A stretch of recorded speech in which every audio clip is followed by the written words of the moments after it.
suci Galungan, mari kita sembahyang di Natar Pura Dewa, memuja yang widiwasa, memuja yang widiwasa.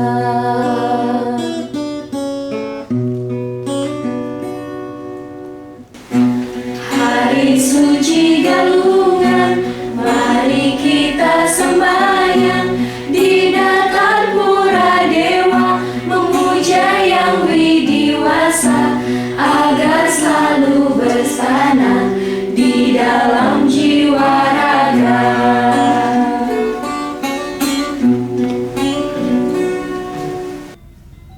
Om Swastiastu.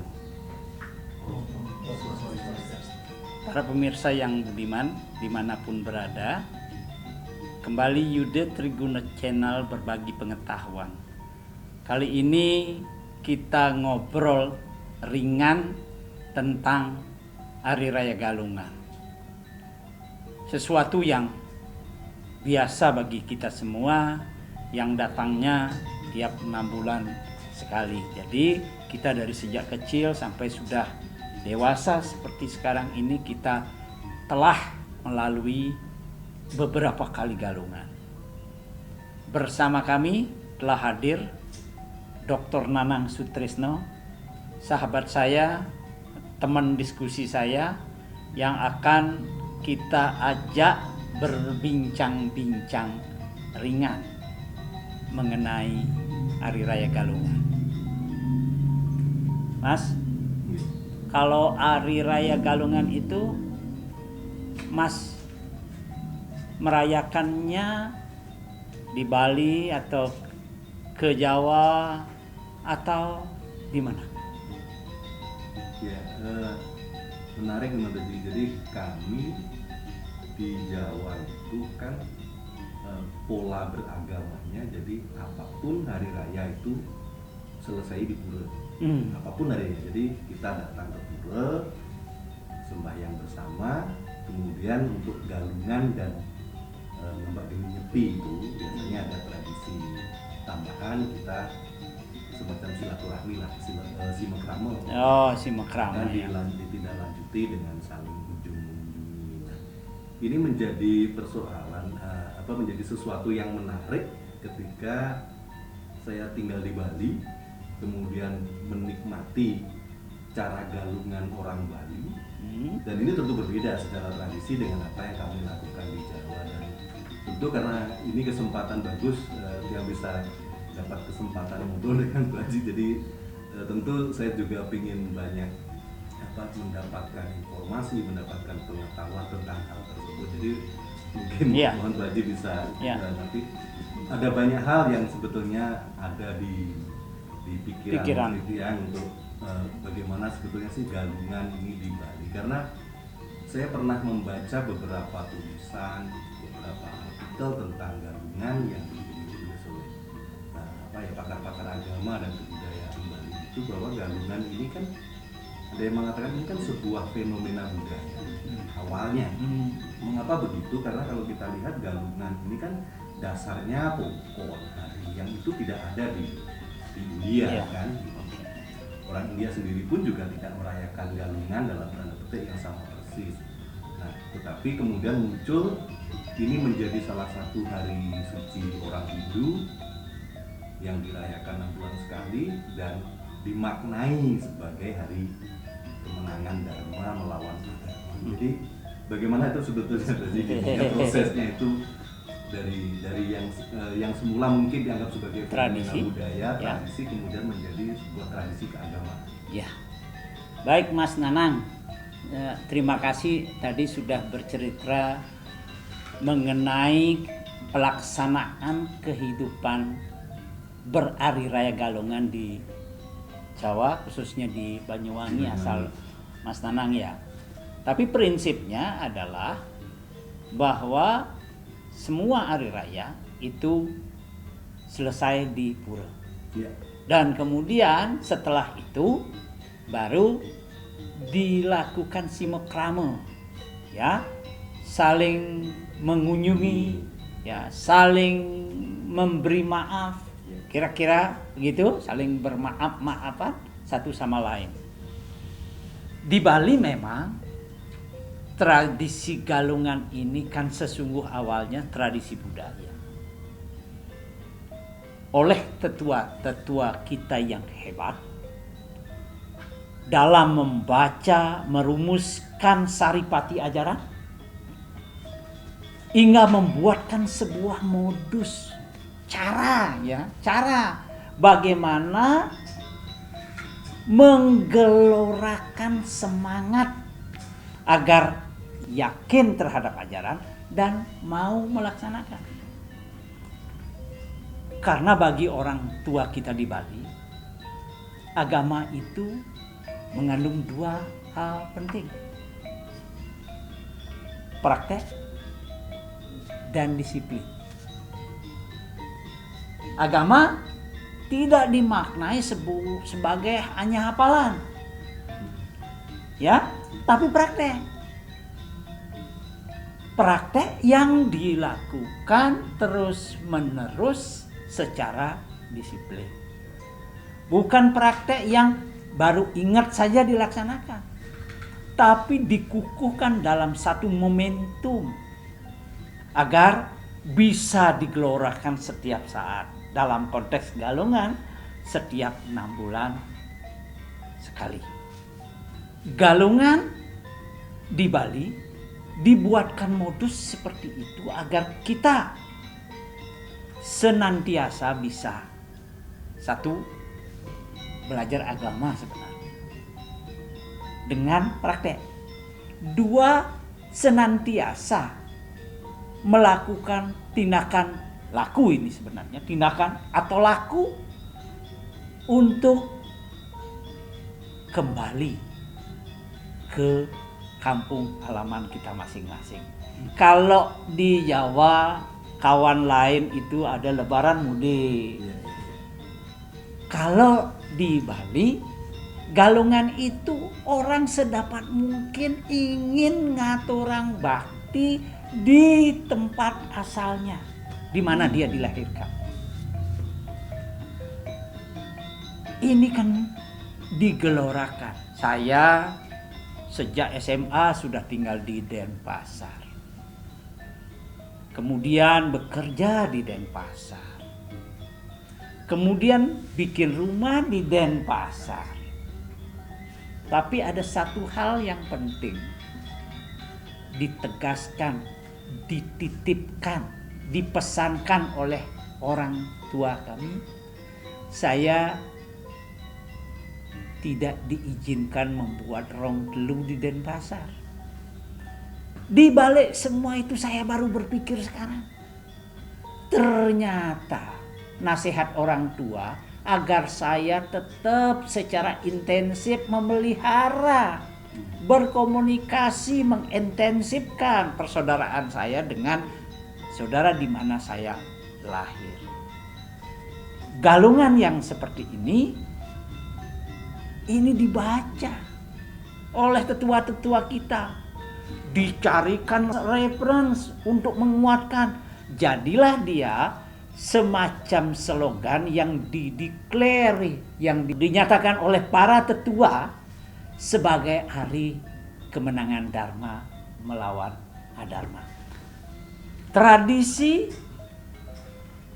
fenomena kebudayaan dicarikan reference untuk menguatkannya, menjadi dilembagakan, ya, agar apa yang dilembagakan itu mampu diteruskan secara kontinu dan berulang kepada generasi berikutnya.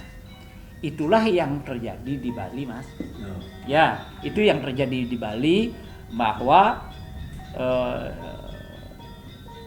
semua tradisi itu kemudian, banyak tradisi yang lain juga kemudian dikuatkan dengan ajaran-ajaran agama, dilegitimasi dengan ajaran-ajaran agama gitu. Jadi begini loh, tapi kita kan sering mendengar ada ungkapan jangan sampai mengagamakan budaya. Tetapi kalau dari penjelasan Baji tadi, saya tidak melihat ada proses mengagamakan budaya, tapi justru bagaimana agama Hindu itu memuliakan kebudayaan, tradisi itu, karena di sana pasti ada banyak nilai-nilai yang baik ya, yang bisa dilestarikan, termasuk salah satunya tadi. Jadi kalau kami di Jawa tidak punya kewajiban untuk pulang kampung saat galungan karena kita tidak punya meraja. Itu mungkin salah satu perbedaan. Jadi kalau saya pulang kampung itu alasannya pasti karena kangen dengan orang tua. Tapi rupanya dengan galungan ini ada ikatan yang harus dipelihara terus menerus. Itu yang saya tangkap dari apa yang sudah disampaikan. Iya, benar. Terus gini tadi kan galungan ini kan panjang sekali prosesnya, dan kalau nggak salah kemarin waktu Tumpuk Warigo itu sudah mulai dari rangkaian galungan itu. Terus apa sebetulnya yang bisa dimaknai dari proses yang sangat panjang itu? Iya, galungan kan diberi makna sebagai kemenangan Dharma melawan adharma. Sebelum saya menjawab Mas Nanang, izinkan saya pertama ingin mengatakan bahwa galungan adalah saat di mana kita wajib untuk mebakti. Itu kata kunci, ya. Ya, mebakti tentu bagi kami yang di Bali yang kebetulan punya tempat suci di tempat asal, ya ke Meraja. Mebakti. Kedua, galungan adalah sebuah momentum bagi kita untuk bakti kepada orang tua. Nah, ini yang kawan-kawan Hindu di Jawa misalnya pada saat hari raya dia mengunjungi orang tua, sungkem kepada orang tua, berbakti kepada orang tua. Saya yang kebetulan masih punya ibu 90 tahun, maka kesempatan pada hari raya Galungan saya maknai sebagai kesempatan berbakti kepada para leluhur. Yang kedua, berbakti kepada ibu dan orang tua yang masih hidup. Ini dua hal kata bakti. Dalam lingkup kecil, bakti itu mengharuskan kita memiliki rasa cinta. Cinta kepada siapa? Kepada asal di mana kita dilahirkan. Cinta kepada siapa? Cinta kepada para leluhur yang sudah didudukkan di Meraja. Cinta kepada orang tua. Cinta kepada keluarga kita, paling tidak di lingkungan keluarga paling kecil. Galungan menurut saya berisi satu hal penting. Cinta. Siapa yang nonton seri Radha Krishna, selalu dikatakan pentingnya cinta. Saya sepakat bahwa bakti mengandung yang pertama cinta. Galungan di mana kita melaksanakan bakti, artinya di mana kita senantiasa harus menggelorakan dan memelihara rasa cinta, rasa sayang kepada leluhur, rasa cinta, rasa sayang kepada orang tua, rasa sayang kepada saudara kita. Yang kedua, bakti menurut saya mengandung hal yang berkaitan dengan tulus ikhlas, rasa ikhlas. Ketika saya mencintai Tuhan, saya akan melakukan apa saja tanpa pernah merasa lelah. Ketika adik melakukan tindakan yang didasari oleh cinta, cinta terhadap pekerjaan, cinta kepada pacar, maka kita tidak pernah merasa lelah. Kita tidak akan pernah pamrih disuruh jemput jam 1 malam. Pas enak-enaknya tidur, tapi semua itu dilakukan. Karena apa? Karena cinta. Cinta melahirkan ikutan yang disebut lascarya, ikhlas. Yang ketiga, menurut saya, bakti mengandung arti melayani.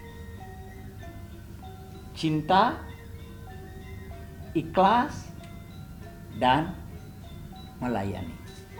Coba kalau kita semua ini menerjemahkan, memberi tafsir, memberi nilai bahwa bakti itu mengandung 3 hal, maka kita tidak akan pernah lelah pulang kampung, menengok orang tua, ya, menengok saudara, bertegur sapa kepada saudara, dan saling memberi dukungan kepada saudara. Oleh sebab itu, rangkaian panjang ya, yang ditanyakan tadi oleh Mas Nanang sampai nanti ya Sugihan Jawa, Dusa Sugihan Bali, nanti ada Nanyoh Penjor, kemudian ada Penampahan, ada Galungan, ada Manis Galungan dan sebagainya. Panjang sekali. Apa maksudnya? Menurut saya tidak lain adalah diberikan rangkaian panjang itu untuk menyiapkan, tanda kutip, menyongsong kehadiran para leluhur dengan sikap lahir batin yang bersih. Bukankah Sugihan Jawa refleksi dari pembersihan Buana Agung, bumi alam ini? Kita hari Kamis ini mulai bersih-bersih, ya, bersih-bersih apa? Merajan, ya, bersih-bersih lingkungan rumah. Harus dimaknai seperti itu. Karena apa? Tuhan katanya akan datang, para dewata dewati akan hadir, ya. Besoknya, Buana Alit kita menyucikan diri. Semua itu dalam rangka apa? Dalam rangka menyambut kehadiran Betara-Betari. Dan ini saya kira momentum yang harus disadari oleh setiap umat, bahwa kita tidaklah seorang wiku yang maha sempurna, yang harus memerlukan waktu untuk menyesuaikan tahap demi tahap, hari demi hari, untuk menyongsong kedatangan hari kemenangan Dharma melawan Adharma. Jadi semacam proses pendakian rohani gitu. Nah, kalau bahasa spiritualnya seperti itu. Jadi tahap demi tahap kita mencoba membersihkan diri, menyiapkan diri sampai kepada kesiapan kita, tanda kutip, bertemu Betara-Betari. Saya kira itu. Ya, memang menarik. Jadi sebetulnya ada banyak sekali makna yang bisa kita gali, dan agak flashback ke depan tadi itu dilihat memang dari pemaknaan fenomena budaya menjadi tradisi keagamaan, ya. Dan tentu sekarang dan masa depan ini kan makna itu nggak boleh mati, ya istilahnya, nggak boleh tidur, harus terus ada pemaknaan baru yang lebih segar, sehingga Galungan ini juga bisa menjangkau mungkin yang jauh di bawah Baji dari segi usia, dan ada penonton channel Trigu Menliku yang juga mungkin jauh lebih kalangan milenial. Ya. Jadi artinya mereka harus tetap punya makna baru tentang Galungan, dan ini artinya harus ada proses pemaknaan terus. Jadi mungkin apa yang bisa diberikan kepada Tiang, kepada semuanya tentang bagaimana kita ada proses pemaknaan terus menerus. Ya. Saya kira saya setuju. Masyarakat mengalami dinamikanya sendiri. Anak muda juga punya dinamikanya sendiri. Umat Hindu juga memiliki dinamikanya sendiri. Oleh karena itu, agar agama ini selalu bisa hidup di pikiran-pikiran yang mengalami dinamika itu, maka harus ada langkah-langkah sistematik untuk melakukan tafsir-tafsir baru. Siapa yang harus melakukan? Ini kan pertanyaannya. Siapa? Mereka yang punya otoritas tentu. Siapa itu? Saya sebut di dalam tulisan saya sebagai significant holders. Siapa? Mereka yang memiliki wewenang, memiliki kemampuan, dan dipercaya. Mas Nanang sebagai intelektual muda dapat mewacanakan tafsir baru. Tetapi untuk menjadi sebuah keputusan yang formal tentu harus berkomunikasi, negosiasi dengan lembaga-lembaga formal yang memiliki wewenang untuk itu.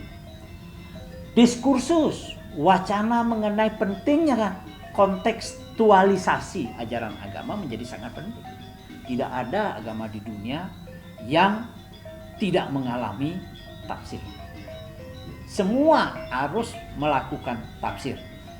Bahasa saya, kita ini sebenarnya cenderung menjadi tanda kutip manipulator simbolik.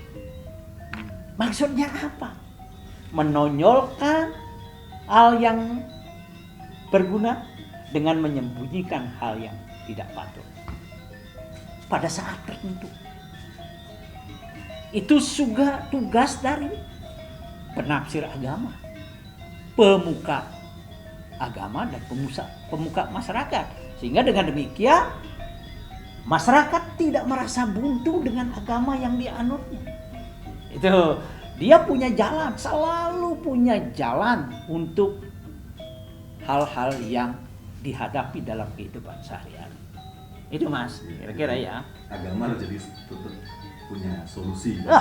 Agama harus memiliki solusi. Dia tidak boleh membutuhkan pikiran umatnya.